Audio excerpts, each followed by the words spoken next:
ছদ্মবেশে সেনগুপ্ত বাড়িতে সোনার ক্ষতি করতে আসলে দীপার হাতে ধরা পড়ল রুদি। হ্যাঁ বন্ধুরা, আমরা এমনটা দেখতে পাবো অনুরাগের ছোঁয়া ধারাবাহিকের আগামী পর্বগুলোতে।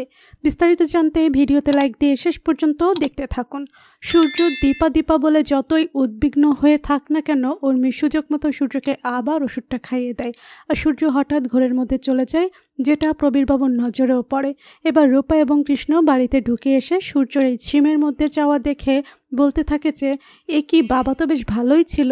দীপা বলছিল আবার বাবার কি হলো যে বাবা কোনো কথাই বলতে পারছে না। প্রবীর বাবা বিষয়টি লক্ষ্য করে দেখে যে সত্যিই তো উর্মির হাতের জলটা খাওয়ার পরেই সূর্যর এরকম অবস্থা হয়েছে। প্রবীরবাবু বলে, রূপা দিদি ভাই, আমিও তো তাই দেখছি, ভালোই তো ছিল তোমার বাবা, কথা বলছিল এতক্ষণ ধরে, আবার কীরকম ঘরের মধ্যে চলে গেল। ছোট বৌমা জলটা দিল, তারপরে এরকম হয়ে গেল। আমি কিছুই বুঝতে পারছি না, আমি কি করছি, যা করছি আমার ছেলের ভালোর জন্য করছি নাকি কিছুই আমি বুঝতে পারছি না। তবে সে যাই হোক, সূর্যকে সামলাতে হবে। উর্মির কথাটা ঘুরিয়ে দিয়ে বলে যে বাবা, দাদাই তো এখন সুস্থ অনুভব করছে, তাহলে আপনারা চিন্তা করছেন কেন?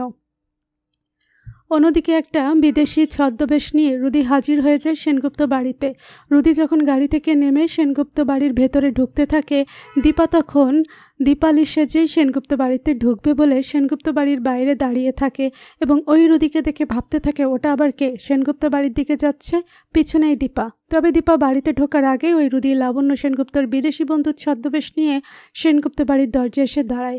সবাই যখন জন্মদিনের প্ল্যান করছে তখন ওই রুদি ছদ্মবেশ নিয়ে সেনগুপ্ত বাড়িতে ঢুকে বলে যে তার নাম তরথি এবং সে অস্ট্রেলিয়া থেকে এসেছে, লাবণ্য সেনগুপ্তের বন্ধু।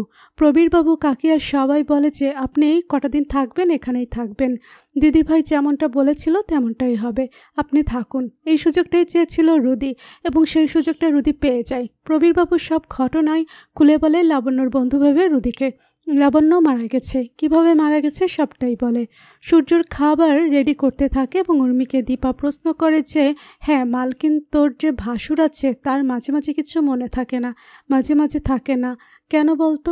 মানে আমাদের গ্রামে যেমনটা মানুষ ছিল আর কি, যাদের কোনো কিছু মনে পড়তো না তাদের কিছুই মনে পড়তো না, তারা কিছুই চিনতে পারতো না, কিন্তু তোর এই ভাসুর মাঝে মাঝে মনে করতে পারে, মাঝে মাঝে মনে করতে পারে না, এরকমটা কেন? প্রশ্নের উত্তর দেয় না উর্মি। ভাবতে থাকে যে বড্ড বেশি প্রশ্ন করে কেউ, ও কি সত্যি দিদি নাকি? অপরদিকে চক্রান্ত মনের মতো সাজাতে থাকে ওই রুদি। তো বন্ধুরা, তোমরা এমনটাই চাও যে ছদ্মবেশী রুদিকে যেন দীপা ধরতে পারে? তোমাদের কি মতামত জানিয়ে দাও কমেন্ট করে। পরবর্তী আপডেট সবার আগে পেতে সাবস্ক্রাইব করুন আমাদের চ্যানেলটি। ধন্যবাদ।